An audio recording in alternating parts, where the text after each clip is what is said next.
Hello, my friend. Today I will tell you another long-forgotten legend.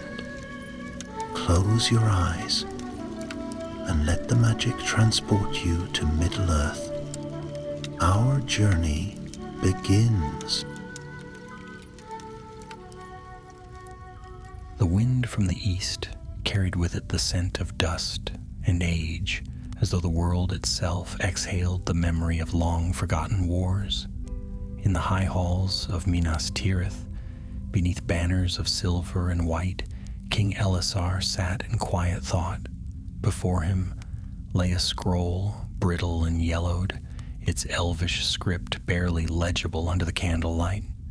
It spoke of the blue wizards, the two who had vanished into the east long ago, Alatar and Palando. None in the west knew what had become of them. Some said they had fallen, ensnared by dark powers. Others whispered that they had remained true and fought unseen wars in distant lands. The truth had long been lost beyond the Sea of Rune. But now, troubling tidings had come. Messengers from Dale and Dorwinion spoke of strange gatherings beyond the eastern deserts, of a new cult rising among the ruins, worshippers of something they called the Iron Serpent. Travelers vanished on the roads. Smoke was seen rising from old temples where no fire should burn, and in those whispers one name returned again and again: Alatar. King Alatar turned his gaze to the young man standing before him, tall, keen-eyed, and cloaked in the green of the rangers. Though he bore no crown, his bearing spoke of noble blood. It was Eldarion, his son and heir. "Long have we watched the east in silence," said Alatar, "but silence breeds shadow. These rumors trouble me. There are signs that one of the Istari yet lingers beyond the Sea of Rune, or worse, that his power has fallen into other hands." Eldarion's hand rested on the hilt of his sword. "Then I will go, father. If there is truth in these whispers, it must be found. I will seek this Alatar, or the ones who use his name." Alatar rose and laid a hand upon his son's shoulder. "You are willing, and your heart is steadfast, but the east is vast and perilous. None of our kin have gone so far since the days of the Great War.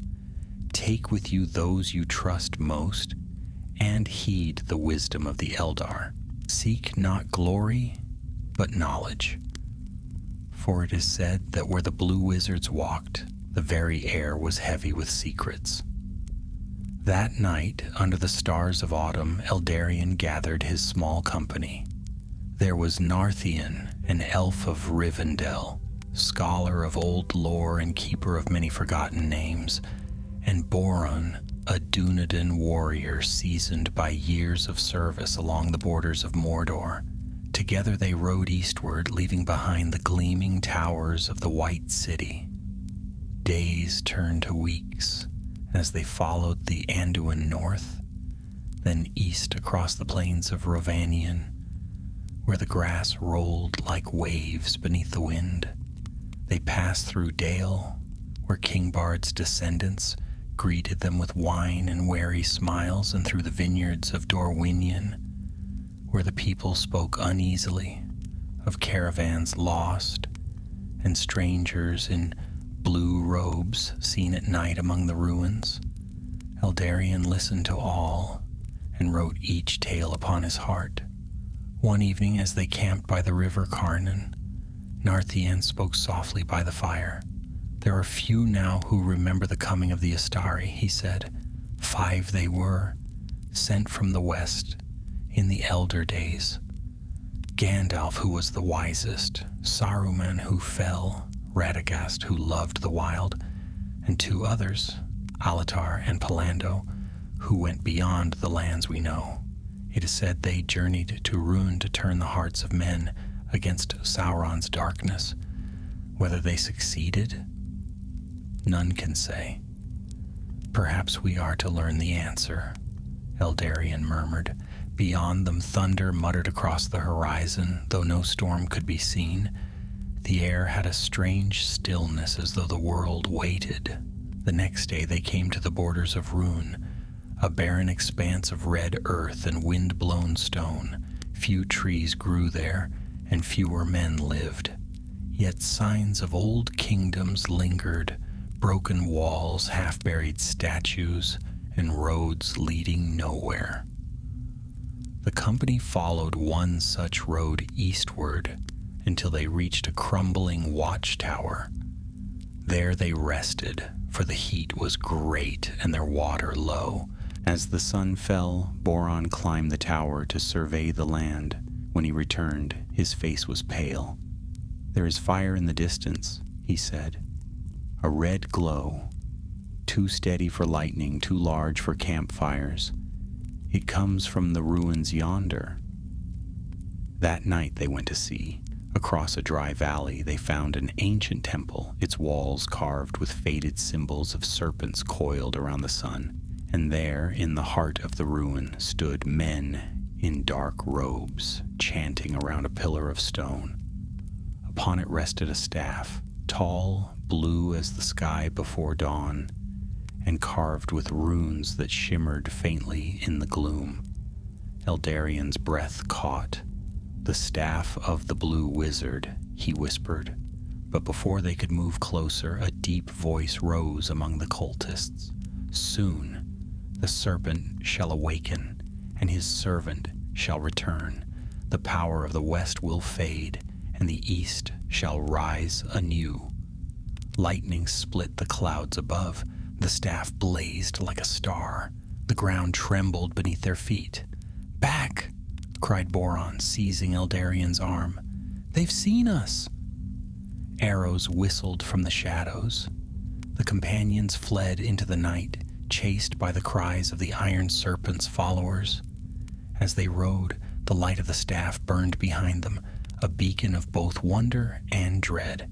And in that light, for the briefest moment, Eldarion thought he saw a tall figure upon the temple steps, cloaked in blue, watching them go. The night swallowed them whole as they fled from the burning temple. Wind tore their cloaks, and the hooves of their horses thundered over the barren plain. Behind them, the cries of the Iron Serpent's followers echoed like the wails of the dead. Arrows hissed through the darkness, striking sparks from the stones. But the plains were wide and the shadows deep. By dawn, the pursuit had fallen away, and silence returned to the land. They halted by a stony ridge, where a thin stream wound among dry reeds. The horses stood lathered and trembling. Boron knelt beside them, checking his sword arm, which had been grazed by an arrow. Narthian moved wordlessly, scanning the horizon with elven eyes that could pierce even the early mist.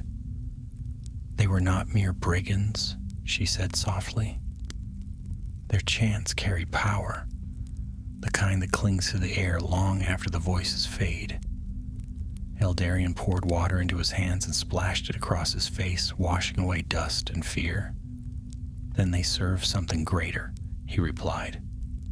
"And that staff, if it was truly Alatar's, why do they have it? The blue wizards were sent to oppose the darkness, not feed it." "Perhaps they turned," Boron muttered. "If Saruman could fall, why not another?" Narthian shook her head. "Or perhaps they were betrayed. We know little of the East. Many things may have taken root here beyond the sight of the West." The sun rose slowly, casting long shadows over the red earth. Far to the east, the horizon shimmered with heat and mystery. Eldarion gazed upon it and felt a strange stirring within. A pull, as though unseen hands beckoned him onward.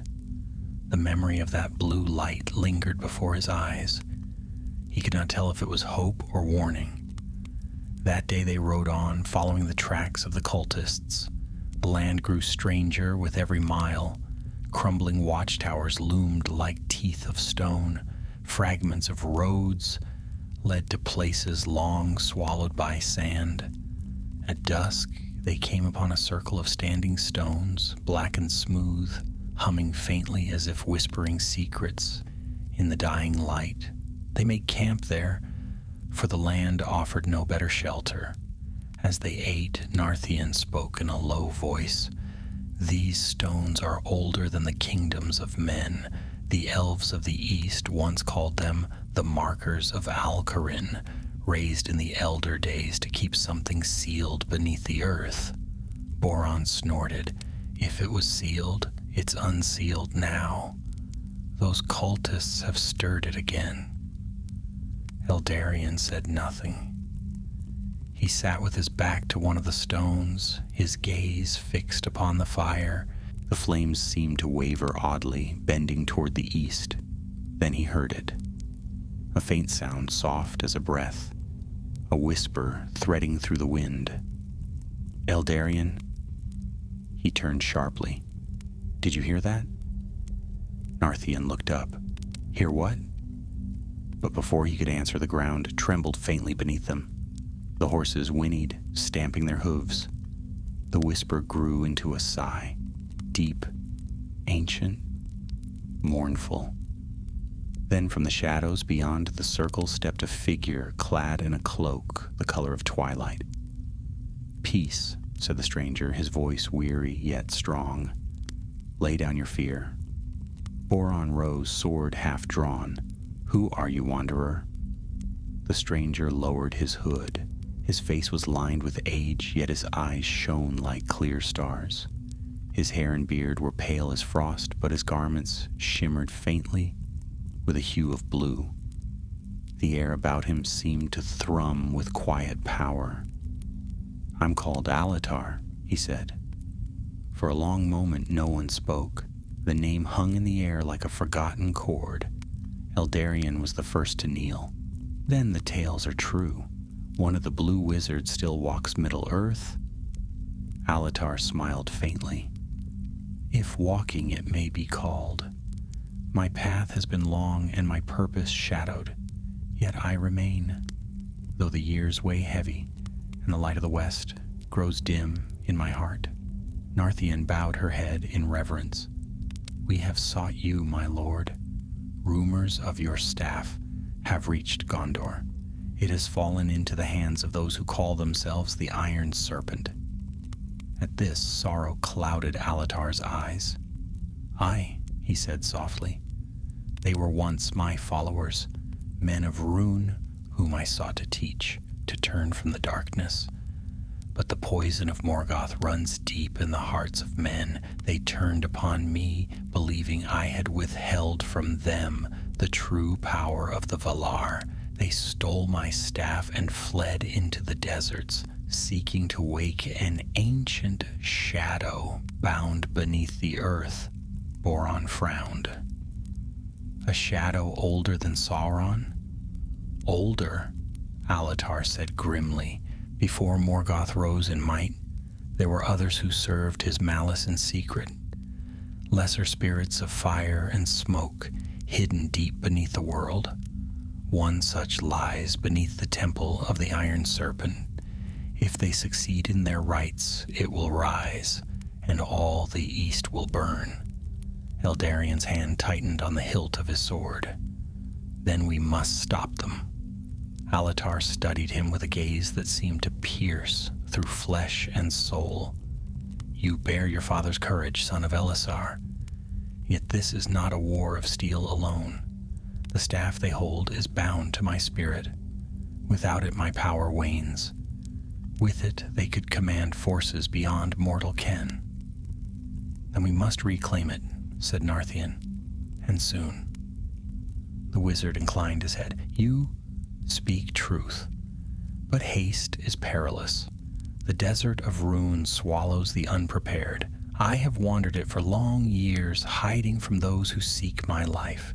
Yet with you perhaps hope stirs anew." As the moon rose over the stones, pale and cold, Alatar told them of the east, of cities long dead and temples sunken beneath dunes, of wars fought unseen by the West, of the slow corruption of men who sought light and found only shadow. His words painted a world vast and forgotten, filled with beauty and sorrow intertwined. When he fell silent, the night seemed deeper, the stars more distant. Eldarion felt the weight of destiny pressing upon him. He looked at the old wizard, at his tired eyes and the faint blue glow that lingered around his hands, and he thought of Gandalf, whose stories he had heard as a child. "Will you come with us, my lord?" he asked. Alatar's smile was sad but resolute. "Aye, my road leads where yours does now. Together we may yet undo the folly of ages." He raised his hand and the air shimmered briefly, a pulse of soft blue light that spread across the stones, silencing the uneasy whispers. The wind gentled and the earth stilled.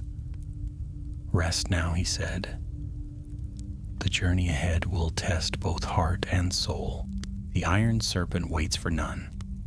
And as they slept beneath the ancient stones, the old wizard kept watch, his staff gone, his power diminished, but his will unbroken. In the silence of the night, the east wind carried faint echoes of distant drums and the promise of battles yet to come. Dawn came thin and red across the desert, a weary sun climbing over a horizon of cracked stone and salt. The air shimmered, and the smell of dust filled their lungs as Eldarion and his companions set forth again, this time with Alatar walking among them. His cloak of blue trailed lightly upon the ground, and though his step was slow, there was strength in it, like the pulse of the deep earth. The company rode eastward, away from the circle of stones, toward the heart of Rune, where the shadows gathered. The desert of the east was unlike any land they had known. No trees grew there, no rivers sang. The sky was vast and merciless, its light scouring every ridge and hollow. The wind blew dry and hot by day, cold and cruel by night. Yet Alatar seemed untroubled. He walked beside their horses, leaning upon a staff of plain ash wood that he had fashioned to replace the one he had lost. For days they saw no living thing, save the circling vultures high above. At night, strange lights flitted upon the horizon, and sometimes they heard faint singing carried on the wind. Low, sorrowful voices chanting in a tongue none of them knew. When Eldarion asked the wizard what it was, Alatar answered, "Echoes of the past. The ghosts of those who once served the dark, still bound to the ruins they raised." On the 5th day, the land changed. The sand gave way to cracked clay plains, veined with deep fissures from which rose columns of steam. The air smelled of sulfur, and the ground trembled faintly beneath their feet. Here Alatar halted and raised his hand. "We are close," he said. "Beneath these plains lies the valley of Ulkar, where the Iron Serpent's temple stands. They will not welcome intruders." Boron's hand went to his sword. "Let them try." Alatar's eyes glinted. "Bravery without wisdom is but another name for folly. We shall move with care.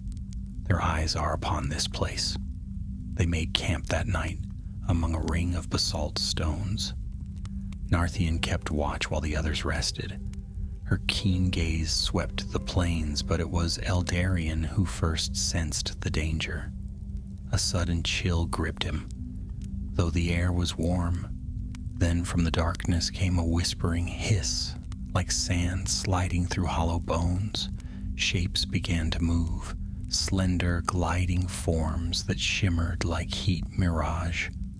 "Serpent wraiths," Alatar said, rising swiftly, "souls of the cult, bound to guard the outer wastes."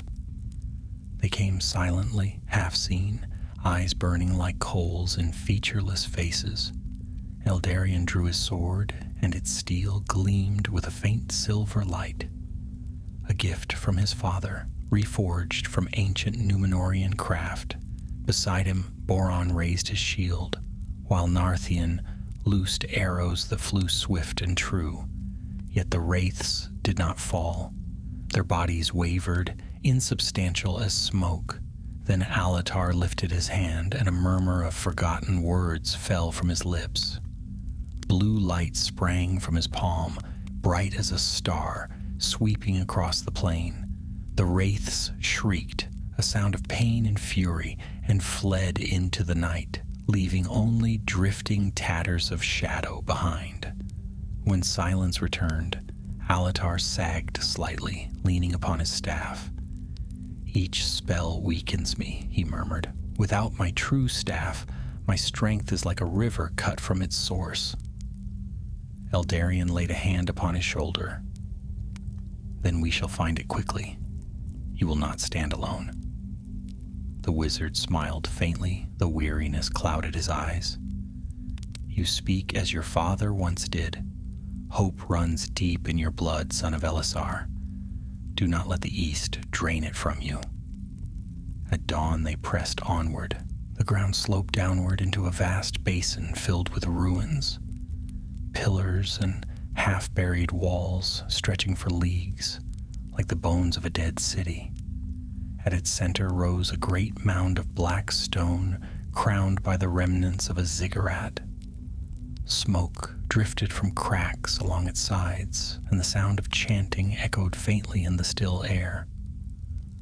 "There," said Alatar, "the temple of the Iron Serpent." They descended into the valley, keeping to the shadows of the broken walls. The ruins were carved with strange reliefs. Serpents coiled around men, suns devoured by fanged mouths, and eyes that seemed to follow them as they passed. In the dust, they found the prints of many feet, some fresh, leading toward the mound. As they crept closer, Boron caught sight of something gleaming upon a fallen altar. A shard of blue crystal, no larger than a coin. He picked it up and held it to the light. It pulsed faintly like the heartbeat of a living thing. "Part of your staff?" he asked. Alatar nodded grimly. "A fragment of its power. They have shattered it, binding each piece to their spells. To restore it, we must reclaim them all." They gathered the shard carefully and hid among the stones to watch. From the temple came robed figures bearing torches, their faces hidden behind serpent masks. At their head walked a man tall and gaunt, with eyes like pools of black glass. He carried the head of the broken staff in his hands, and its blue light glowed with fierce, unnatural life. "The high priest of the serpent," Alatar whispered. "Once he was my disciple, Rauthmar. I taught him many things, and he used them to chain the east in darkness." Rauthmar raised the staff and cried aloud in a harsh tongue. The earth shuddered, and the blue light flared until it seared their eyes. Cracks split the ground around the mound, and from within came a deep, echoing roar. Not of any beast of flesh, but of something vast and buried. Alatar seized Eldarion's arm. "We must strike now, before the binding is complete." They rushed forward from the ruins, shouting war cries that rang across the valley. Narthian's arrows fell among the cultists, scattering their ranks.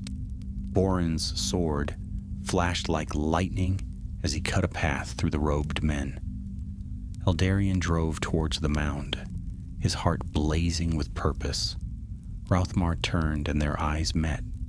For a moment, time itself seemed to halt. The priest smiled, a terrible, knowing smile, and thrust the staff's head toward him. Blue fire leapt forth, striking Eldarion squarely in the chest. He fell hard, the world spinning into blinding light. When he awoke, the battle was over. The cultists had fled into the depths of the temple, their torches vanishing one by one into shadow. Boron knelt beside him, battered but alive, while Narthian tended to Alatar, who sat pale and trembling against a stone. "What happened?" Eldarion groaned. "They escaped," Boron said, "but not before you seized this." He held out his hand, and in it lay the headpiece of the broken staff. The runes along its length still glowed faintly. Alatar's eyes widened. "Then fate favors us yet." He reached out and touched the relic, and a surge of light rippled through the air. The wizard's form straightened, color returned to his cheeks. One piece reclaimed, 3 yet remain. He turned his gaze eastward, where the temple loomed dark and silent. "They have fled below, into the heart of the earth. There lies the true nest of the serpent, and there we must follow." Eldarion rose slowly, pain still burning in his chest. "Then we go on." Alatar nodded, his expression grim but resolute. "Aye, the road ahead leads into darkness, but it is the only road left to walk." And as the sun sank behind the distant hills, its last light gleamed upon the broken staff, glinting like a shard of hope amid the deepening gloom. The entrance to the Temple of the Iron Serpent yawned before them like the mouth of a beast.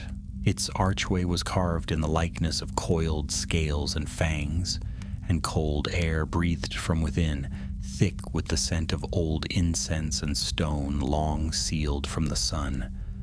Above the lintel, runes writhed faintly, alive with a dull blue light. Remnants of the same power that bound Alatar's staff. The company stood at the threshold in silence. Eldarion could feel the tremor of something vast and restless beneath his feet, like the heartbeat of a buried leviathan. Alatar raised his hand and the runes dimmed. "They have gone below," he murmured, "deep into the sanctum where the shadow sleeps. Once this place was built to honor the stars. Now it is a tomb for the living." Boron drew his sword, its edge dark against the gloom. "Then let us open that tomb and end this evil before it wakes." Without another word, they descended. The steps wound downward into darkness. The air grew colder, the walls slick with moisture. At intervals, they passed carvings of serpents intertwined with the forms of men, kings, priests, and slaves alike, all with the same empty, unblinking eyes. Faint light glimmered from crystals set in the ceiling, casting a ghostly azure glow. As they reached the first hall, they found a pool of still water, reflecting the carvings like pale ghosts. In its center stood a pillar bearing strange sigils. Narthian approached it cautiously, tracing the markings with her slender fingers. "These are older than the kingdoms of men," she said, "a tongue I scarcely know. It speaks of the first serpent, a spirit of flame bound by Alatar himself in ages past." The wizard nodded, his eyes shadowed with memory. "It was no creature of flesh, but a Maya of lesser kind, proud and wrathful. I thought it chained forever beneath these stones, yet even chains may weaken with time." Eldarion felt a chill that had nothing to do with the air. "And now they mean to set it free." Alatar's voice was low. The cult believes that by binding the spirit to my staff, they may wield its power, but such strength cannot be tamed. It will consume all, even them." They pressed onward, passing through a series of vaulted corridors where the walls bore the traces of long neglect. Dust lay thick upon the floor. Once or twice, Eldarion thought he saw movement in the corner of his eye, faint shapes flitting through the shadows. But when he turned, there was nothing. At length they came to a vast chamber supported by great stone pillars. Along its sides burned braziers filled with blue flame, casting eerie reflections upon the polished floor. In the center rose an altar of obsidian, upon which lay fragments of the shattered staff, the largest piece gleaming faintly pulsed as if alive. Alatar stepped forward, but a hiss stopped him. From behind the pillars emerged the cultists, a score of them at least, masked and robed, their eyes glinting like knives in the half-light, and at their head stood Rauthmar. He was tall, his face thin and sharp as a blade. His robe shimmered with woven serpentine patterns, and in his hand he held a curved dagger wrought of some black metal. The air about him seemed to warp, as if space itself bent to his will. "Welcome, old master," Rauthmar said, his voice smooth and cruel. "It has been long since you walked among us. You taught us the ways of the Valor's fire, and now we shall show you how it burns in the east." Alatar's gaze was steady. "You twist what you never understood. Power without restraint is ruin. Release what you have bound, and you may yet be spared." Rauthmar laughed softly. "Spare us? You are a relic of a dying age. The West has forgotten you, and the East no longer fears your kind. The iron serpent rises anew, and through it we shall become gods." He lifted his dagger and struck it upon the altar. The fragments of the staff blazed and the floor trembled. Blue fire shot up the walls, revealing vast carvings of serpents devouring stars. The air filled with a deep, pulsing hum.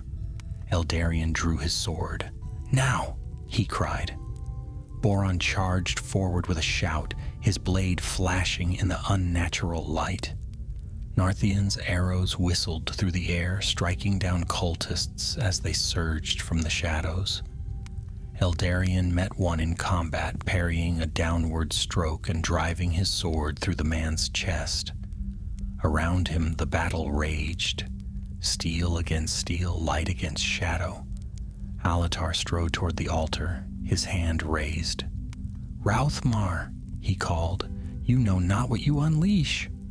But the priest only sneered and drove his dagger into the heart of the glowing relic. The chamber erupted in blinding light. A roar filled the air, a roar not of any mortal throat, but of the earth itself. The ground split open. From the fissures rose fire and smoke, coiling upward like living serpents.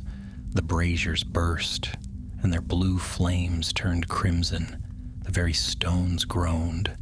Then, with a sound like shattering thunder, a vast shape began to rise from the chasm, formless at first, then taking shape. Wings of flame, eyes of molten gold, a body of twisting shadow and light. The iron serpent had awakened. Panic swept the cultists. Some fell to their knees in worship, others fled screaming into the tunnels. The creature's gaze fell upon Rauthmar, who stood frozen. Pride turned to terror. Fire engulfed him, and his scream echoed long after his body was gone. "Back!" Alatar shouted. "Its power is unbound!" Eldarion staggered as heat scorched his skin. He saw Alatar step before the creature, arms outstretched. Blue light surged from the wizard's hands, meeting the red of the serpent's fire in a clash that shook the temple. Sparks rained down like meteors. "Go!" Alatar cried. "The mountain will not hold." But Eldarion would not leave him. He fought his way to the altar, where the fragments of the staff still glowed amidst the chaos. Gathering them in his cloak, he pressed them into Alatar's hands. "You need it," he shouted. "All of it." The wizard's eyes met his, filled with both sorrow and pride. "Then so be it." He raised the rejoined staff, and its light flared, blindingly bright. Blue fire surged through the cracks, driving back the red. The serpent recoiled, writhing in fury, its form dissolving into smoke and flame. The ground heaved, pillars crumbled, and the roof split open to the sky. Eldarion felt Boron's hand seize his arm, dragging him toward the passage. Narthian followed, covering their retreat with swift arrows that burned as they flew. Behind them, the chamber collapsed in thunderous ruin. As they burst into the open air, the mound split apart, sending gouts of flame into the darkening sky. Lightning flashed across the heavens, and a vast blue light poured upward, the last stand of a fading power. Then, as suddenly as it had begun, the fire died. The earth grew still, smoke coiled slowly into the night. Eldarion turned back toward the ruins, his heart pounding. "Alatar," he called. But no voice answered. Only the wind whispered through the stones. Something glimmered amid the ash. A staff, whole and unmarred, lying upon the shattered threshold. Its light was dim yet steady, like a star glimpsed through mist. Eldarion knelt beside it, his hands trembling. "He's gone," he murmured. Narthian bowed her head. "No, my lord. He has returned. To where the Valar dwell beyond the sea. His task is ended." Boron placed a hand upon Eldarion's shoulder. "Then let ours begin anew. We must carry his story westward. The world should know the East is freed." Eldarion lifted the staff. Its weight was light, its surface cool. For a moment he thought he heard a faint whisper, gentle and distant. A voice like the sighing of wind through leaves. "Hope endures, son of Elisar. Keep it." He rose, gazing out over the smoking plains. The dawn was breaking in the far east, painting the horizon gold and crimson. The darkness had passed, but its memory lingered. A warning and a promise, both.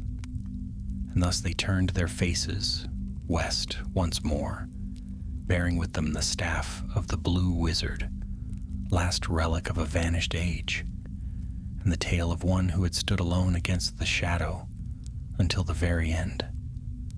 The road home was long, though the shadow of the east now lay broken behind them. Yet Eldarion, son of Elisar, felt little triumph in his heart as they journeyed westward. The plains of ruin stretched endlessly before them, silent and scorched, marked by the ruin of what had been. Smoke still rose from the shattered mound where the temple of the Iron Serpent had once stood, and though the sky above was blue and clean, the land seemed weary, as though exhaling after a long nightmare. For many leagues they rode without speaking. The company was smaller now. Their clothes were torn, their weapons dulled, their faces lined with dust and exhaustion. Narthian's fair hair, once bright as autumn gold, was darkened with soot. Boron bore a fresh scar across his brow, and his left arm hung bound in linen. Eldarion himself carried Alatar's staff upon his saddle, wrapped in a cloak of gray, its faint light pulsing like a heartbeat beneath the folds of cloth. When they stopped to rest beside a lonely spring, Narthian spoke at last. "He is gone, then, truly gone." Eldarion nodded. The light that rose over the temple, that was his passing. He gave all he had to seal the serpent's spirit once more. I do not think even death could have claimed him. Rather, he returned whence he came. Boron looked eastward, his face thoughtful. "Then we owe him more than our lives. The East may never know what was spared." "The East remembers differently," said Narthian. "They will speak of fire and wrath, of a god who fell from the sky. It will take many generations before they understand the truth." Eldarion gazed at the horizon where the first faint mountains marked the edge of the known world. "Then we shall carry the truth westward," he said quietly. "The name of Alatar shall not fade while Gondor endures. That night he could not sleep. The stars were bright above the desert, and the wind carried faint scents of stone and ash. He rose and walked a short way from the camp, where he unwrapped the staff and held it in his hands. It was cool and heavy, the runes along its length glowing softly. As he watched, faint images stirred within the light. A tall figure in blue, striding across sunlit plains, his eyes filled with purpose. "Alatar," Eldarion whispered, "if your spirit hears me, what would you have me do?" For a long moment there was only silence. Then a breeze stirred the sand, and a voice like distant thunder spoke, not aloud, but within his heart. "Guard it well. The east sleeps, but it will dream again. When darkness stirs, let hope awaken with it." The voice faded, and the desert fell still.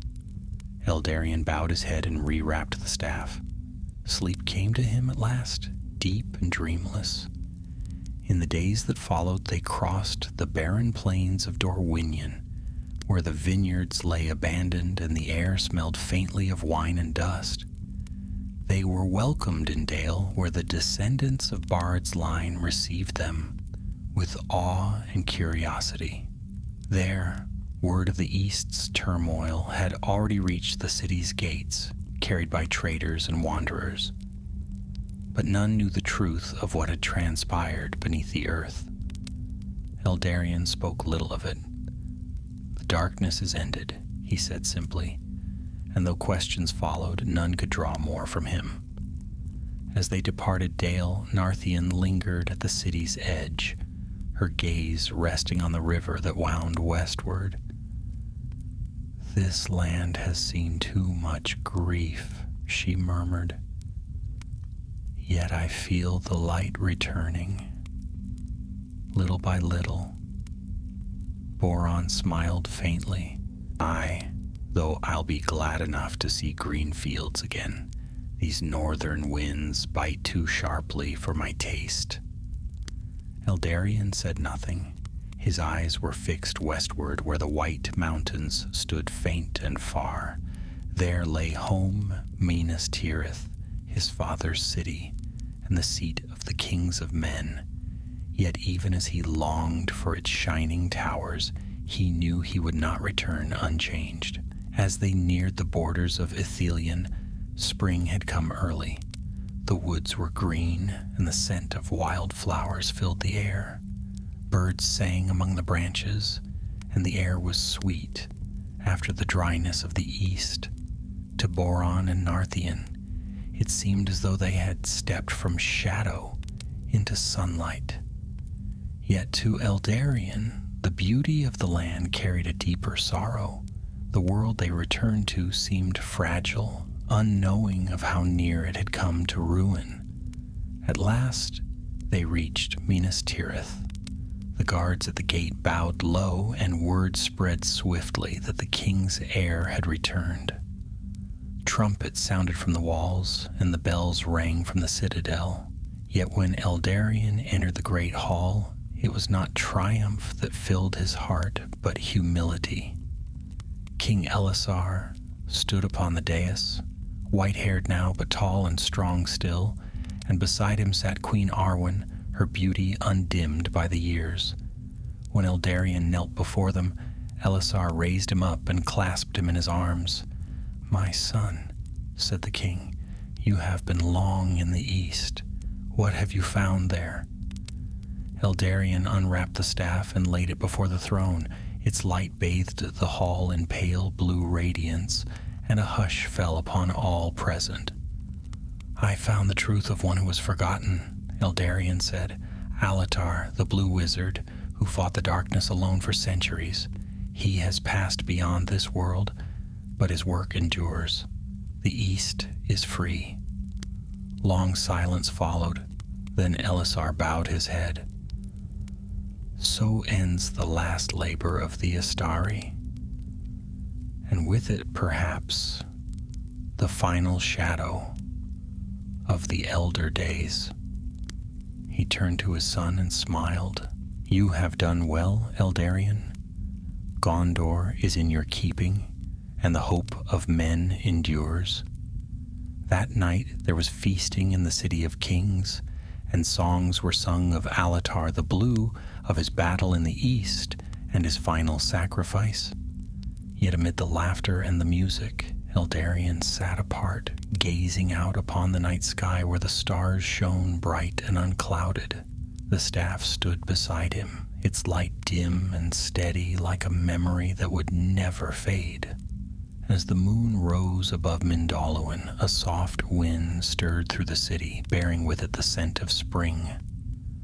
Eldarion thought he heard again that quiet, distant voice, gentle and sure, "Hope endures." And in that moment he smiled, for though the world had changed and the age of magic had waned, he knew that courage and faith would always kindle light in the darkness. The staff of the Blue Wizard would rest in the House of Kings, not as a weapon, but as a symbol, a reminder that even in forgotten lands and fading ages, the will to do good could never be wholly extinguished. Far to the east, beyond the plains and the ruins, dawn touched the horizon. The wind carried no more whispers of the iron serpent, only the song of the morning. The world was quiet again, and peace, though fragile, had returned to Middle-earth. And thus ended the tale of Alatar and the staff of the Blue Wizard, but not its memory. For as long as the stars shone above the White City and hearts of men turned towards the light, his story would live on, carried by those who remembered that even one forgotten wizard could stand against the darkness and prevail. The tale of Alatar, the Blue Wizard, did not fade swiftly from the hearts of those who had heard it. In the days following Eldarion's return, Minas Tirith hummed with quiet wonder. Minstrels took up their harps once more, and the story passed from voice to voice, how a lost Istar had fought in the east and given his life to seal away an ancient darkness. Yet to Eldarion, the tale was not merely song or memory. The staff that now stood within the vaults of the White Tower glimmered faintly at night, as though the spirit of its master still lingered, watching, waiting. But even peace has its restlessness. The king's son could not forget the vastness of the lands beyond Rune, nor the faces of those who had turned toward shadow out of fear and ignorance. He would walk the courts of the city, gaze upon its white stones and its thriving gardens, yet still he felt the call of far horizons, the murmur of an unfinished duty. One morning, as the sun rose golden over the mountains, Eldarion stood upon the citadel's high terrace. A cool wind swept through the city, carrying the scent of stone and sea. Behind him a soft voice spoke. "You gaze too long eastward, my son," said Queen Arwen. Eldarion turned and bowed slightly. "It is habit, mother. The east does not easily release those who have seen its desolation." Arwen's eyes were bright, filled with that mingling of wisdom and sorrow that only the Eldar possessed. "You remind me of your father when he was young," she said. "Ever his mind was divided between duty and the wandering road, but peace must be tended, even as courage must be tested." Eldarion smiled faintly. "Peace feels like a fragile thing even now. The iron serpent is bound, yet who can say what lies beyond the deserts? The east holds secrets still." She touched his arm lightly. "Then let that mystery rest a while. Even the mightiest hearts must learn stillness, or they will be consumed by their own restlessness. Alatar's work is done, so, too, must yours find its measure in healing, not in war." Her words lingered with him long after she departed. Yet that same night, when he passed through the silent halls of the tower, he found his feet drawn again to the chamber of relics where the staff of the Blue Wizard was kept. It stood upon a plinth of marble surrounded by soft light. The runes upon its shaft flickered faintly like the last coals of a fire not yet dead. As he watched, he fancied the air around it stirred. The faintest whisper touched his thoughts. The East sleeps, but not forever. He stood still, uncertain whether the voice was memory or omen. Spring deepened into summer. The white city flourished. New towers were raised along the Pelennor, and the fields ripened under the careful hand of the king. Yet strange tidings began to reach the court. Caravans from Dale and Dorwinion spoke of wandering bands, survivors of the Iron Serpent's cult, who moved among the frontier tribes, whispering of a promised dawn. No armies gathered, no open war rose again, but unease crept like smoke through the east. Eldarion brought these reports to his father one evening, laying the scrolls before the throne. "The fire is not wholly quenched," he said. "Even without their master, the cult endures. They move like ghosts, gathering followers among the ruins. The east is quiet, but not at peace." Elisar listened in silence, his gray eyes thoughtful. At last he said, "The roots of shadow run deep. You cannot uproot them with steel alone. Alatar learned that truth in the end, and yet he fought," Eldarion replied, "even knowing the cost." The king smiled faintly. "Aye, he fought, and he prevailed, but through sacrifice. Remember, my son, the strength of men lies not in their swords, but in their mercy. To rule is not to conquer." Eldarion bowed his head, yet in his heart the unease remained. That night he stood again upon the walls of Minas Tirith. The wind was cool, the stars bright. He thought of the desert skies of Rune, of the endless silence and the strange beauty that had dwelt even in desolation. He thought of Alatar's words, "When darkness stirs, let hope awaken with it." He looked down at the city sleeping below, peaceful and unaware. "Hope," he murmured. "May it never sleep." In the years that followed, Eldarion came into his own as captain of Gondor's borders. He rode often through Ithilien, where the woods grew rich and green again. The rangers who served under him spoke of his wisdom and quiet strength, of how he ruled more by kindness than by fear. Yet now and again his gaze would turn east, beyond the Sea of Rune, and his voice would grow distant. Once, while encamped upon the Anduin's banks, he dreamed of Alatar. He saw the wizard standing amid stars, his cloak billowing like the sea, his staff blazing with sapphire light. Around him moved faint shapes, other Istari long departed, Gandalf's gentle face, Radagast's furred brow, and a second blue wizard beside him, whose name had been lost to time. They looked down upon the world below, its lands and seas bathed in morning light. In the dream, Alatar turned to him and said, "Guard the west, but do not forget the east. The hearts of men are alike in every land. What you rebuild here must one day reach them also." Eldarion woke before dawn, his heart filled with wonder and sorrow, both. When the morning came, he ordered riders to carry messages eastward once more, letters to Dale, to Dorwinion, and even beyond, where few of Gondor's messengers dared to go.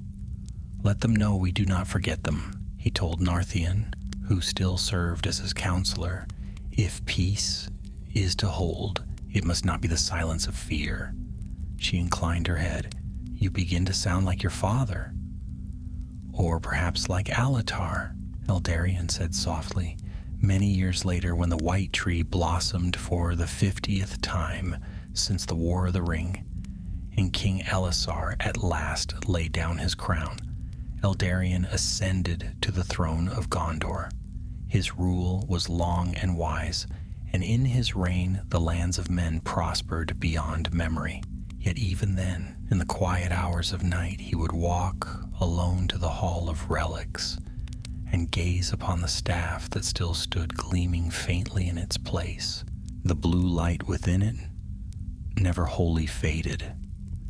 Some said it pulsed whenever the wind blew from the east, as though it remembered the vast deserts and the lonely struggle of its master. And when Eldarion was old, with silver in his hair and calm in his eyes, he would tell his children of Alatar the Blue, of the wizard who vanished beyond the borders of the world, and of the courage that even death could not silence. So long as men remember, he would say, the East shall not be lost, nor shall hope. The Blue Wizard's light endures within us, though we may never see him again. Then he would fall silent, his gaze turning once more to the horizon, where the stars gleamed faint and far over mountains, plains, and seas, where somewhere beyond sight and time, a lone light wandered the dark, guarding still the peace it had bought with its life. And in the stillness of that high hall, when the night was deep and the city slept, a faint whisper could sometimes be heard, the sound of wind moving through stone, or perhaps the soft voice of an old friend. Hope endures, son of Elisar, hope endures. Years turned like pages in a great book, and the reign of King Eldarion, son of Elisar, passed into an age of quiet strength. Gondor flourished as never before. The white city gleamed beneath the sun, its 7 levels alive with merchants, scholars, and children at play. The banners of the Tree and Crown fluttered proudly from the towers, and the great bells rang clear each morning across the Pelennor. To the north, the realm of Arnor was restored, and the Dunedain rode once more beneath the stars. Peace lay over Middle-earth like the calm after a long storm, yet peace, as ever, was not stillness. Beneath its fair surface, unseen tides stirred. One autumn word came from beyond Dale. Messengers from Dorwinion and the riverlands of Rune brought tidings both strange and troubling. Caravans had vanished upon the old roads leading eastward. Outlying villages spoke of lights upon the horizon, of voices chanting in the night. Some said the ground itself trembled, and the air reeked faintly of brimstone. Eldarion heard these reports in silence. He sat long in the council chamber, his brow shadowed, his hand resting upon the hilt of Anduriel. "The East again," he said at last. "The land does not forget its old masters so easily." Narthian, the elf who had stood beside him in his youth and still looked unchanged, spoke softly. "The power that sleeps may dream. Perhaps something stirs that should not." Boron, older now but still unbowed, struck his fist against the table. "Then let us strike first. Send riders beyond the sea of Rune. And if there is evil there, let it be rooted out before it takes hold." But Eldarion shook his head. "We cannot march upon rumor. The East is vast and weary of war. I will not break the peace my father built unless I must. Yet neither shall we stand blind." He turned his gaze to the staff of Alatar, which stood in its glass case upon the dais.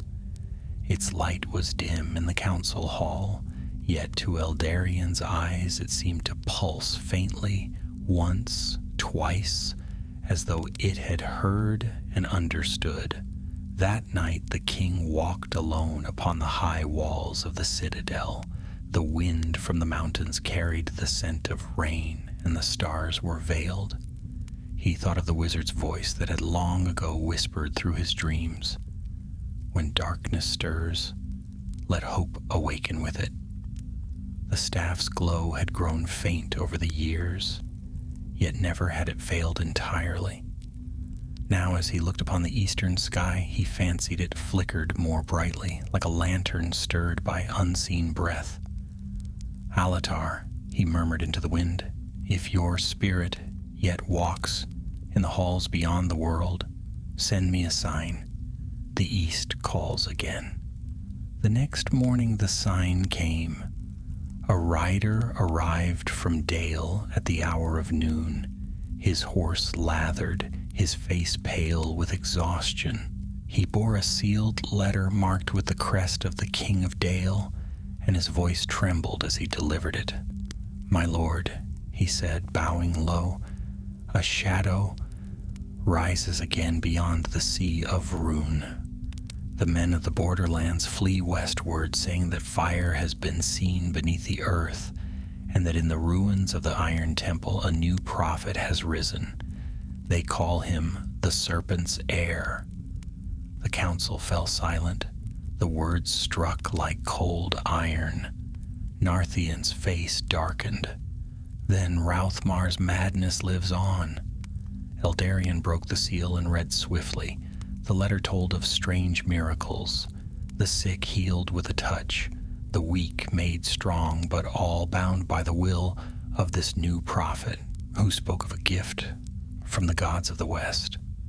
The symbol of the serpent had reappeared, carved upon stones and doors, and those who opposed it vanished without trace. Eldarion laid the letter down. So it begins again. Within the week he assembled a small company, the finest of Gondor's guards, a few of the northern Dunedain and Narthian who would not let him ride alone. Boron, though gray with years, insisted on coming. You'll not go where I cannot follow, he said simply. We started this road together, and I'll see it ended. Before they departed, Eldarion went once more to the Hall of Relics.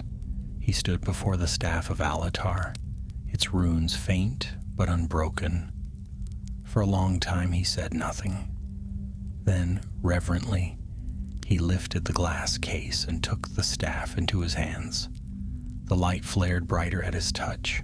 A warmth spread through him, not of fire but of memory, a sense of calm and courage, as though the wizard's spirit brushed his heart. Lend me your strength once more, he whispered. The East has not forgotten you, nor will I.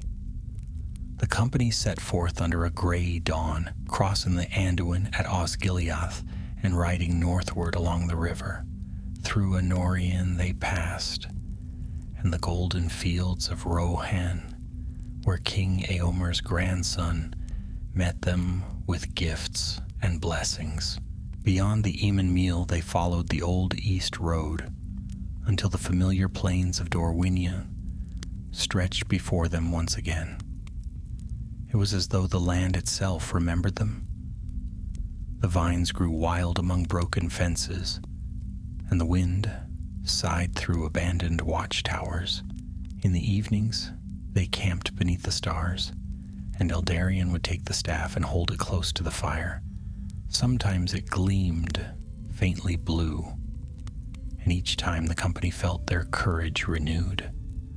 Weeks later they reached the Sea of Rune. Its waters lay still beneath a pale sky, vast and silent. To the east, the horizon shimmered like molten glass, yet even there the faintest tremors could be felt through the soles of their boots, subtle, rhythmic, like a heartbeat beneath the world. Boron crouched and pressed his palm to the ground. The earth breathes wrong, he muttered. Something moves below. They crossed the narrow lands beyond the sea, following the trail of rumor and smoke until they came again to the plain where once the temple of the Iron Serpent had stood. Nothing remained now but a pit of blackened stone surrounded by cracked earth and strange markings. Yet when night fell, a red glow flickered from within the fissures, and a low hum rose on the wind, like chanting, distant but growing. Eldarion's heart tightened. It begins again, he said softly. Narthian drew her cloak close. Then let us end it, for good.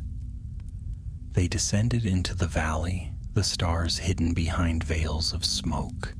The glow from the pit pulsed brighter, and the ground quivered beneath their feet. Eldarion raised the staff, and blue light spilled from its runes, driving back the shadows.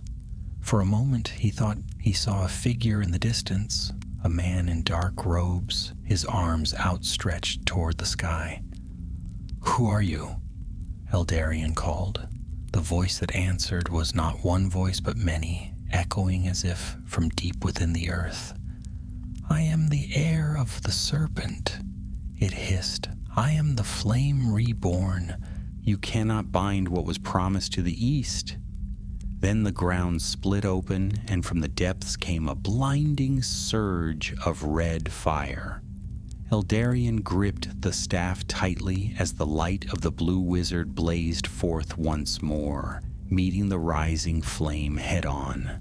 The desert roared around them, and the sky cracked with thunder. The battle for the east had begun anew, and in that storm of fire and shadow, the memory of Alatar stirred again, as though the wizard's spirit had never truly left the world. The ground quaked beneath their feet as the red fire surged upward, consuming the night. From the cleft in the earth rose a pillar of smoke and molten stone, twisting into the shape of a vast serpent made of flame. Its eyes burned like coals, its roar split the heavens, and the stench of sulfur filled the air. The iron serpent had returned. Or perhaps something worse, wearing its shape. Eldarion stood firm at the valley's edge, the staff of Alatar blazing in his grasp. Blue light met crimson fire, the two forces clashing like storm and sea.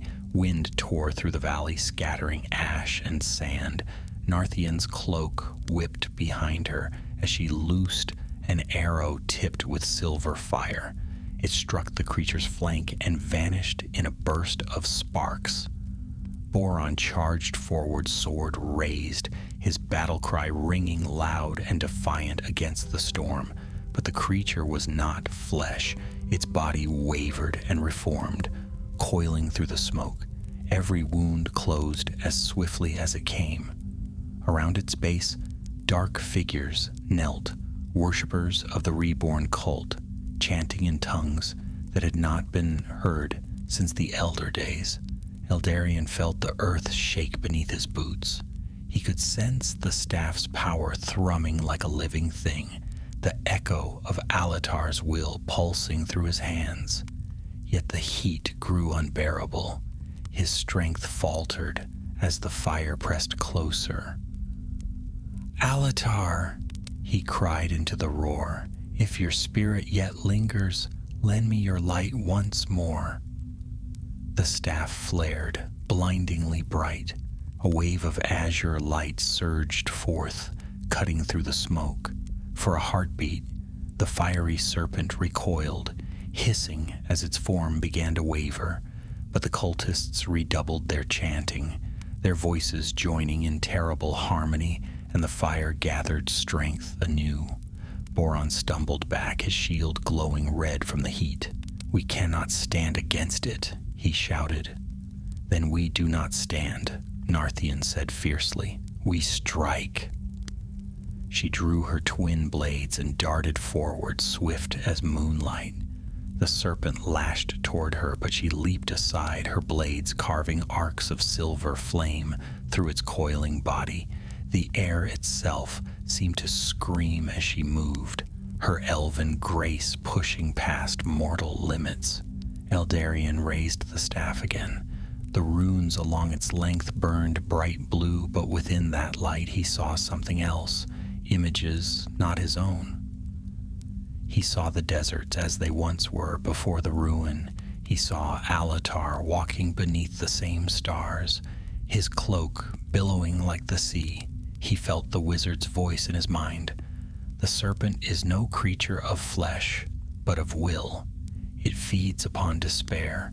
Deny it that, and it will wither. He looked around at his companions, at Boron bleeding but unyielding, at Narthion's eyes shining with unbroken courage, and he understood.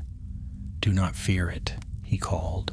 "Do not give it the despair it craves. Stand fast." He pressed the staff's base into the earth. Blue light spread from the point of contact, racing across the ground like water. It enveloped his companions first, then the valley itself. The chanting faltered as the cultists recoiled from the rising glow.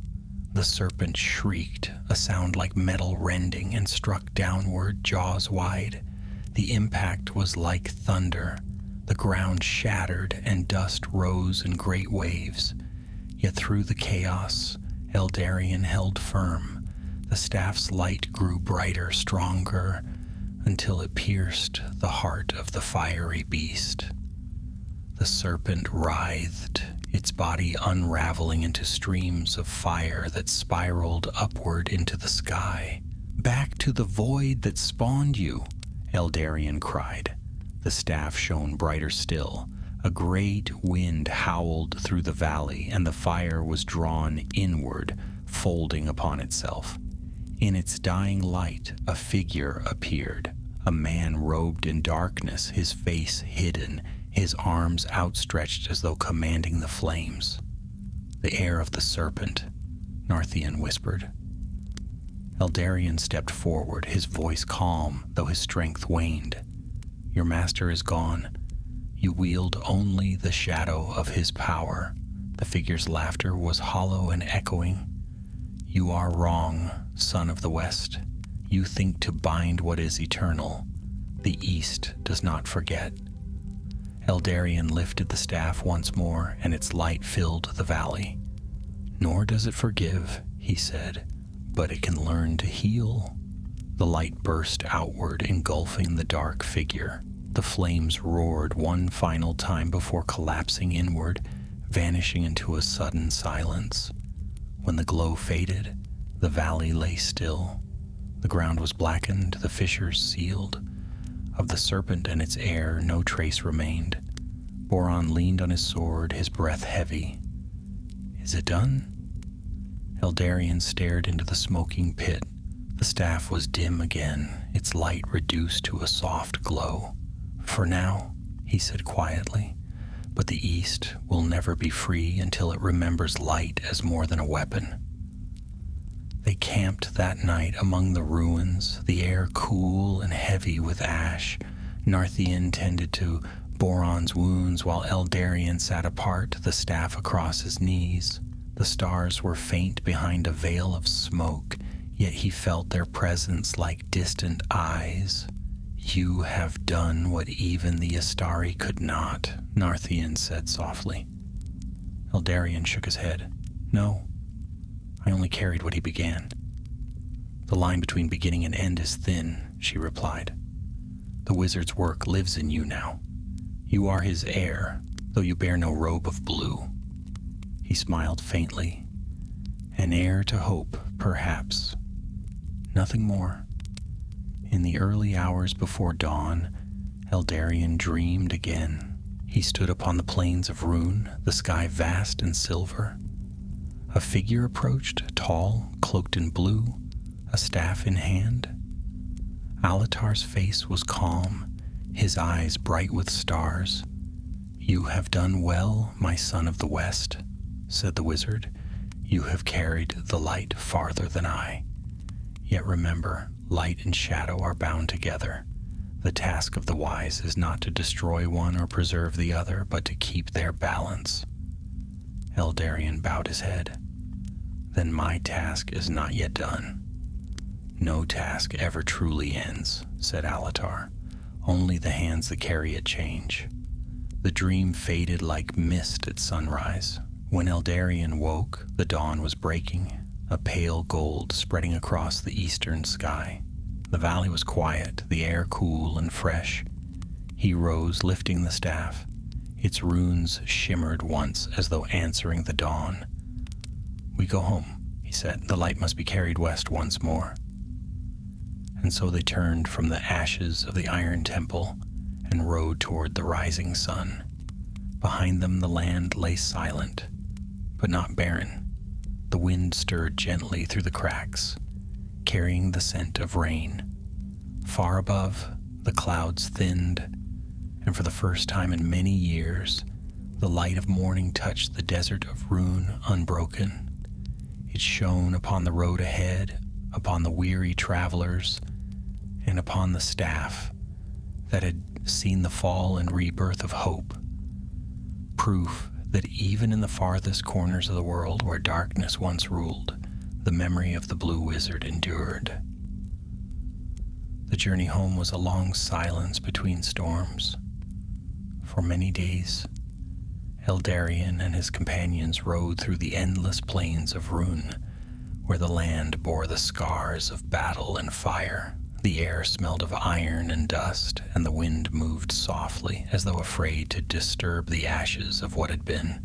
The sky was pale and clear now, washed clean of smoke, and the great sun rose each morning, red as blood, before fading into gold.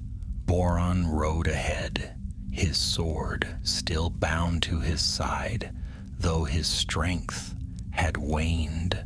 "Strange, is it not?" he said one evening, as they camped by a broken tower. "How even ruin can look peaceful when the battle is done." Narthian, seated by the fire, nodded. "Peace and ruin are brothers. One grows from the other, and neither stays long." Her voice was quiet, almost mournful. Eldarion did not answer. He sat apart, the staff of Alatar resting across his knees. Its light had dimmed again to a faint pulsing glow. Yet sometimes when the wind sighed across the plains, the runes would flicker softly as though remembering. He would feel the warmth of that old power deep within the wood, steady, silent, waiting. At dawn, they rode onward. The road led westward past the edge of the Sea of Rune, whose waters now lay calm and still, reflecting the sun like a mirror of gold. Once, ships had sailed here from far-off lands. Now only gulls circled above, and no sail broke the horizon. By the 5th day, they reached the borders of Dorwinion. The vineyards had begun to bloom again, their green shoots defying the blackened earth. Farmers stood in the fields, raising their hands in greeting as the riders passed. Word of the battle had already spread. The people spoke Eldarion's name with reverence, though few knew the full truth of what had happened beneath the desert. At the edge of the river, they met a company of traders from Dale who had ventured east to rebuild the lost roads. Among them was a young man, no older than 20, who approached their camp with awe in his eyes. "My lord," he said, bowing low, "is it true? They say the fire of the serpent has been quenched forever." Eldarion looked out toward the horizon, where the dawn painted the sky pale blue. "Fire cannot be quenched forever," he said quietly, "but it can be kept from spreading. The land will heal if you let it." The young man nodded slowly. "Then we will rebuild. The East has suffered long enough." That night, when the stars returned, the company shared wine from Dorwinion's first harvest in years. Boron laughed for the first time since the battle, and Narthian sang a song of the elder days, a soft, lilting melody of light and loss. Eldarion listened, his thoughts far away. In his dreams he saw the plains of Rune again, but not as they were. The sands had turned green, the ruins restored, and people walked where once there had been only fire. Upon a distant hill stood a tall figure in blue, his staff raised high. Around him gathered men, women, and children, their faces bright with hope. When Eldarion tried to call out, the figure turned and smiled, his eyes deep as starlit water. "The East is yours now," Alatar's voice whispered. "Not to rule, but to guard. Remember this, light endures when it is shared, not when it is hoarded." He awoke at dawn with those words burning in his heart. By midsummer they crossed the riverlands of Rovania and came again into the green country of the west. The air was sweeter here, filled with the scent of wild flowers and the hum of bees. The shadow that had hung upon their journey seemed to lift at last. When they reached the gates of Minas Tirith, the people lined the streets to greet them. Trumpets sounded from the citadel, and the banners of the tree and crown flew high in the breeze. Eldarion dismounted at the great stair, his face grave but peaceful. He bore the staff of Alatar openly, its faint light casting a gentle sheen upon the white stones. Within the tower hall, Queen Arwen awaited him. She rose as he entered, her eyes filled with quiet pride. "You have been gone long, my son," she said. "Longer than I'd planned," he replied. "But the east sleeps again. Its fire is spent." Arwen's gaze fell upon the staff, and yet it still glows. Eldarion looked down. "It remembers what it has seen. Perhaps it will always remember." She touched his arm lightly. "Then let it remind you of what was saved, not what was lost." For many days afterward, Eldarion spoke little of his journey. The Council of Gondor pressed him for tales of the East, but he told them only what they needed to know. "The threat is ended," he said. "The land will heal in its own time. Our task is to tend our own light, lest it dim." The staff of Alatar was set once more in the Hall of Relics, but Eldarion would often visit it alone at night. He would stand before it, feeling the faint warmth that lingered in the runes, and sometimes, when the wind from the east stirred the banners of the citadel, he thought he heard a whisper, faint but clear, "The balance holds." Years passed. The children of Gondor grew up in a time of plenty. Trade flowed from north to south, east to west. The white tree blossomed every spring, and the fields of Ithilien shone like emeralds beneath the sun. Yet still, Eldarion's thoughts would drift eastward. He would walk the terraces of the city at dusk and watch the fading light upon the mountains. He no longer feared the east, but he could never forget it. There was beauty there still, wild, hidden, waiting to be found. One evening, as he stood upon the high wall, a young boy came to him, a child of the city, barefoot, his eyes wide. "My lord," the boy said, "is it true? There was once a blue wizard who fought the darkness alone?"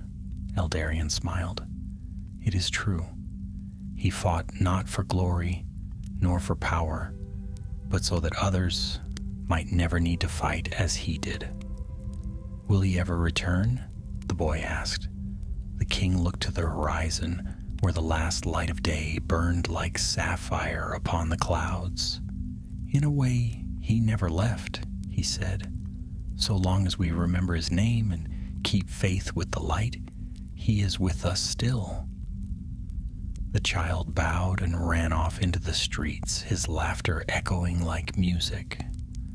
Eldarion remained watching as the stars came out one by one.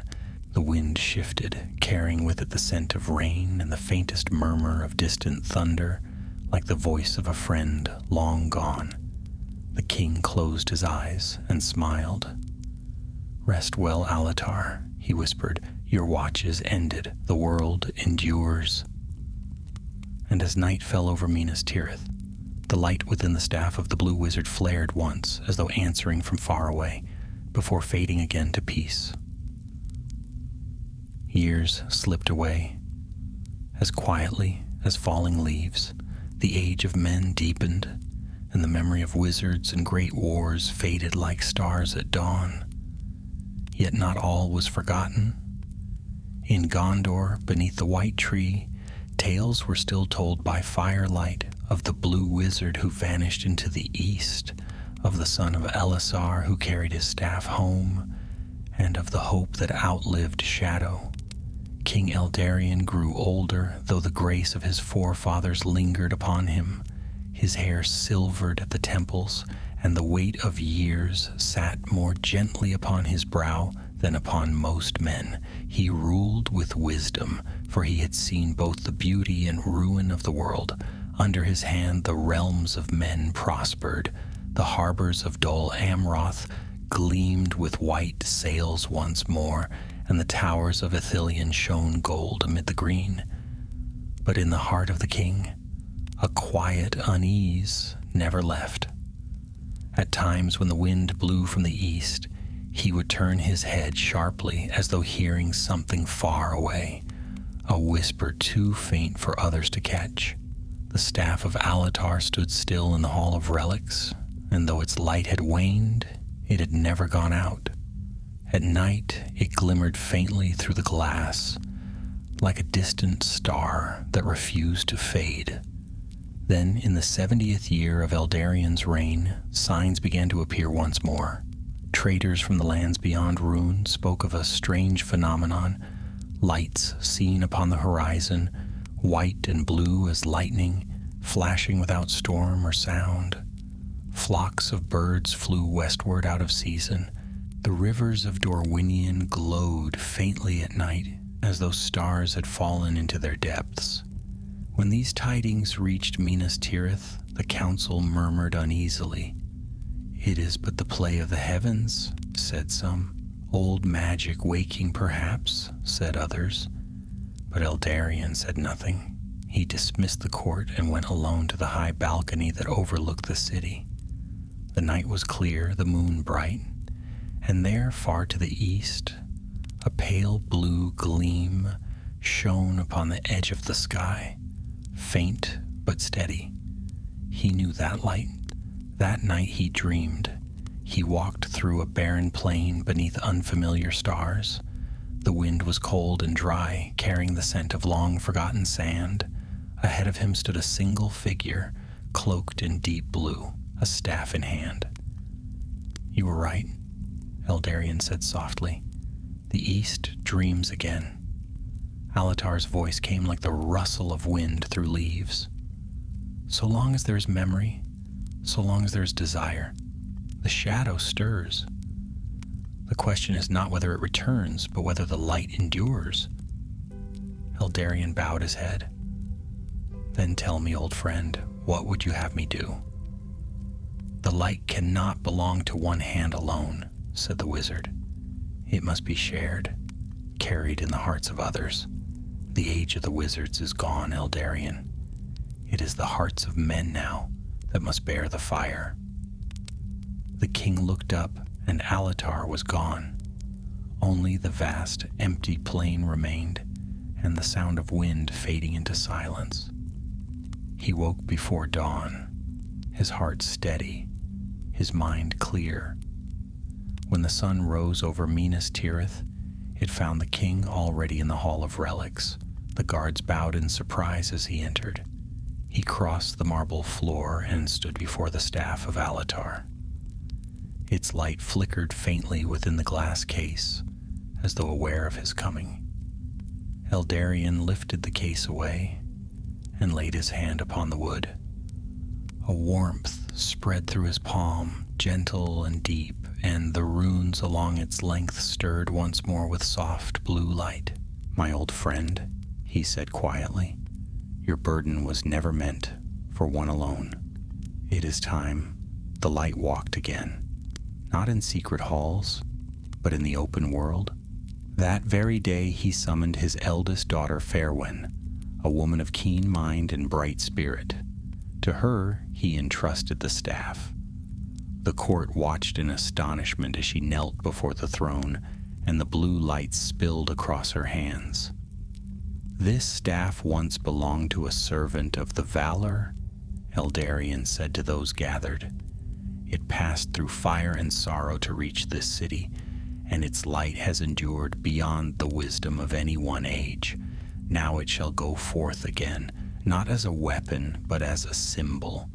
Gondor shall send aid to the east, not armies, but builders, healers, and teachers. Let the light travel where swords cannot." There was silence, and then the people bowed, for they saw the truth in his words. The age of conquest was ended. The age of renewal had begun. In the months that followed, a great company was prepared, a fellowship of men and elves, dwarves from Erebor, and emissaries from Dale. They carried no banners of war, only the sigil of the white tree entwined with a sapphire serpent, its fangs broken and its coils turned to a circle of peace. At their head rode Princess Fairwen, the staff of the blue wizard held high. When they departed through the great gate, the city bells rang as they had in the days of the king's youth. Eldarion watched them go from the walls of the citadel. Narthian stood beside him, her eyes glimmering with an ageless light. "You send her where you once went," she said. "Aye," Eldarion replied, "but her road will be brighter than mine. The shadow has less hold now, and the east is not what it was." "And you?" she asked. "Will you not ride with her?" He smiled faintly. "My part is done. Let the young carry the flame. I am but the keeper of its memory." As the company vanished into the distance, Eldarion turned to the staff's empty stand. The glass glimmered faintly in the sunlight, as though it too approved. Years later, when the king was old and gray, word came from the east. Fairwen's company had reached the far borders of Rhûn, and there, upon the plains, where once the iron serpent had risen, they had founded a new city. Its walls were pale stone, its towers crowned with blue banners that caught the morning wind. They called it Elisarion, the city of renewal. Within its central hall stood the staff of Alatar, planted upright in the earth, its light shining day and night, and from its glow the land flourished. The rivers ran clear, the fields grew green, and the people of the east, men long divided by fear, learned to labor side by side in peace. When Eldarion heard these tidings, he smiled and closed his eyes. "So ends the long watch," he said softly. "The light walks again." That night he dreamed one final time of the blue wizard. Alatar stood upon a high hill, gazing westward as the dawn broke over the world. His eyes were bright, his staff whole. "Rest well, King of Gondor," said the wizard. "Your line shall keep the flame, and the east shall remember." And as the dream faded, a single ray of light fell through the high window of the king's chamber, pale blue and bright as the morning star. Eldarion breathed deeply, and his heart was at peace. Thus ended the last chapter of the Blue Wizard's legacy, and began the age of men renewed. The years that followed came softly, like the slow turning of a golden wheel. The city of Elisarion in the east grew in strength and grace, its white walls gleaming beneath the sun. Travelers who came upon it for the first time spoke in hushed voices of the wonder that lay there. A land once broken and burned, now flowering again. The staff of Alatar stood at its heart, rooted in the stone courtyard of the great hall. Around it bloomed gardens of strange eastern lilies and silver-green trees that had sprung from the dust, as though the earth itself remembered its lost youth. Fairwen, daughter of Eldarion, ruled the new city with a steady hand. She bore the wisdom of her father and the quiet foresight of her grandmother, the Evenstar. Though no wizard stood beside her, many said that when she walked by starlight, the faint glimmer of blue followed her like a whisper of old magic. Her people loved her deeply, for she asked little and gave much, and under her care the East at last began to heal. Messengers came and went between Elisarion and Minas Tirith, carrying news of the growing realm. They spoke of markets filled with both eastern silks and Gondorian steel, of towers built by dwarven hands and libraries filled with elvish songs. In the evenings, beneath the desert stars, the people sang of a king who had turned the weapons of war into tools of peace. And though the songs were many and varied, they all ended with the same words: light endures. Yet even as the east blossomed, the white city in the west grew quieter. King Eldarion had grown old. His hair, once dark as the wings of ravens, was now silver white. His face was lined with years of care and memory, though his eyes, gray as his father's had been, still shone with undimmed resolve. He no longer rode forth to battle or counsel. He walked instead through the gardens of Minas Tirith, leaning upon a carved staff of white ash. In those days, he was called Eldarion the Gentle, for he had seen much of both sorrow and joy, and he ruled with a peace that came not from conquest, but from understanding. One evening, as the sun sank behind Mindoluin and the shadows of the mountains stretched long across the Pelennor, Eldarion stood upon the citadel's balcony.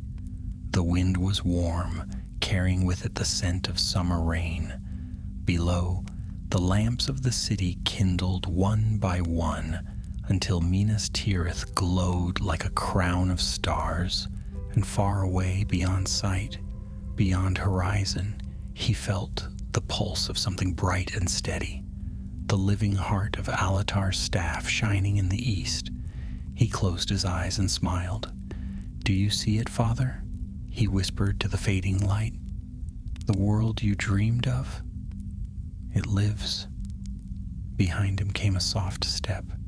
It was Narthian, unchanged by the passing of years, her hair still like gold beneath the evening sun. "You speak to the dead again," she said with a small smile. "Do they answer?"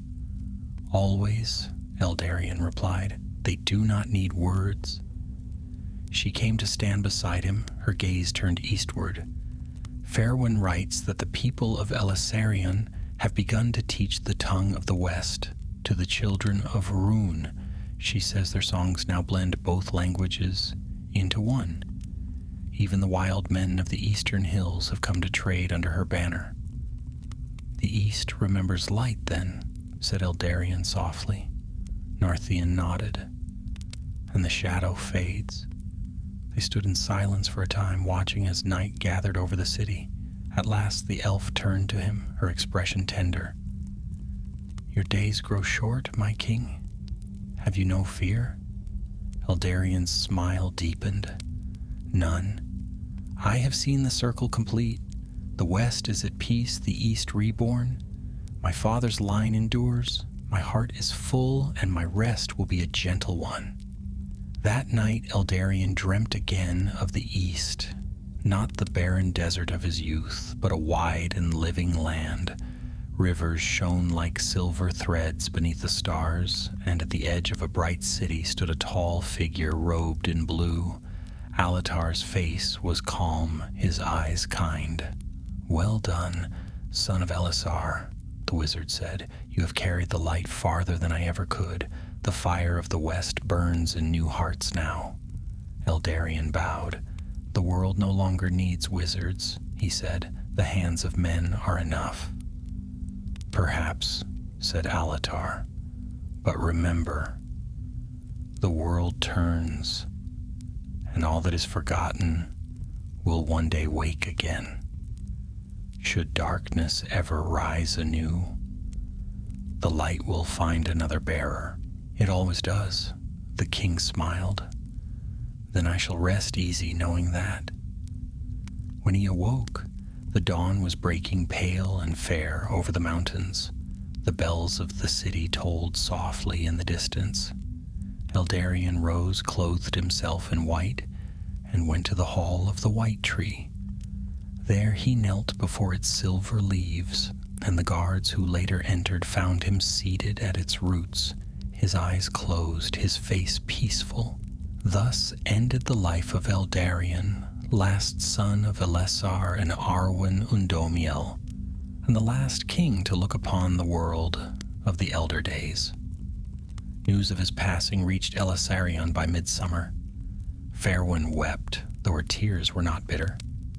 She ordered that a day of silence be kept across the city, and that the staff of Alatar be placed upon the high steps of her hall. When night fell, its light blazed brighter than it had in many years, and the people stood beneath its glow until dawn, singing softly in many tongues. Thereafter, Fairwind took up her father's crown and swore before her people that the bond between East and West would never again be broken. So long as the light endures, she said, we shall remember. And all those present echoed her words, and they were written upon the gates of the city for all who came after. In the years that followed, the name of Alatar passed fully into legend. No one knew from whence the wizards had truly come, nor why two of them had chosen the far lands over the west. Yet in both Gondor and Elisarion, their tale was carved in marble and sung in the houses of lore. Children learned the story of the blue wizard who defied the dark alone, and of the king who bore his staff home through fire and ruin. And it was said that when storms rolled from the east, flashes of pale blue light sometimes flickered in the clouds, not lightning but the glimmer of a staff raised high, a silent promise that the guardians of old still watched from afar. So the ages turned, and the world of men went on, blessed by the wisdom of those who came before. And though magic waned and the days of wonder dimmed, the light endured. In every heart that held courage, in every hand that lifted another from the dust. For thus was it written in the books of Gondor. The blue wizard passed into shadow, yet his fire did not die. It became the hope of men, bright, undying, and forever bound to the dawn.